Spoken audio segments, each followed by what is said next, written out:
Igun tó ń fọwọ́ ṣìkún òfin múni ní iléeṣẹ́ tó ń rí sí ọ̀rọ̀ àyíká àti àwọn ìwà míì tó kù díẹ̀ káàtó ní ìpínlẹ̀ Èkó, ìyẹn Lagos State Environmental and Special Offences Task Force, ti fọwọ́ ṣìkún òfin mú àwọn mẹ́rin kan tí wọ́n ń ta epo bẹntiróòlù lọ́nà tí kò bá òfin mu ní agbègbè Mile 2 ní ìpínlẹ̀ Èkó. Nǹkan bíi ẹgbẹ̀rún 2 jálá epo bẹntiróòlù ni wọ́n gbà lọ́wọ́ àwọn ènìyàn náà. Iná ńlá ṣẹ́yọ ní ilé ìtajà àwọn afigidára ní agbègbè Fẹ́lẹ́lẹ̀ ní ìlú Ìbàdàn ní ìpínlẹ̀ Ọ̀yọ́ láàárọ̀ kùtùkùtù ní ọjọ́ Ìṣẹ́gun Tuesday tó sì jó ibẹ̀ gúrúgúrú. Ẹnìkan tíṣẹ̀lẹ̀ náà ṣojú ẹ̀ ní nǹkan bíi aago 5 àárọ̀ kùtùkùtù ní iná ṣẹ́yọ nígbà tóun múra fún àdúrà àárọ̀.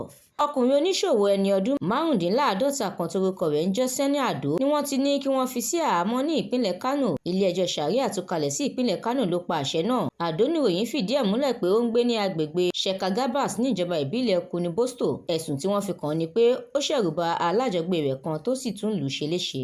Ìjọba àpapọ̀ orílẹ̀-èdè yìí ti ṣe ìlérí pé òun yóò ṣàgbékalẹ̀ ojú òpó kan fún àwọn tó ń kó ìdọ̀tí àyíká jákèjádò orílẹ̀-èdè yìí. Ìjọba ìpínlẹ̀ Ondo ti ṣe ìfilọ́lẹ̀ ẹ̀ka kan nínú àjọ ẹ̀ṣọ́ aláàbò Àmọ̀tẹ́kùn láti kojú ìjà sí àìsí ààbò lẹ́sẹ̀kùkú ní ìpínlẹ̀ náà. Àjọ INEC ti ṣe àgbéjáde iye àwọn olùdìbò fún àwọn ẹgbẹ́ òṣèlú látàrí ètò ìdìbò tó ń bọ̀ lọ́nà ní ìpínlẹ̀ Edo. Èyí ni àkójọpọ̀ ìròyìn lérèfé láti inú ìwé ìròyìn The Matrix lálẹ́ òní ọjọ́ Ìṣẹ́gun Tuesday 20 oṣù kẹjọ ọdún 2024. Ẹ tẹ̀lé wa kẹ́ sì darapọ̀ lójú òpó The Matrix lórí Facebook, Instagram, TikTok, YouTube àti X.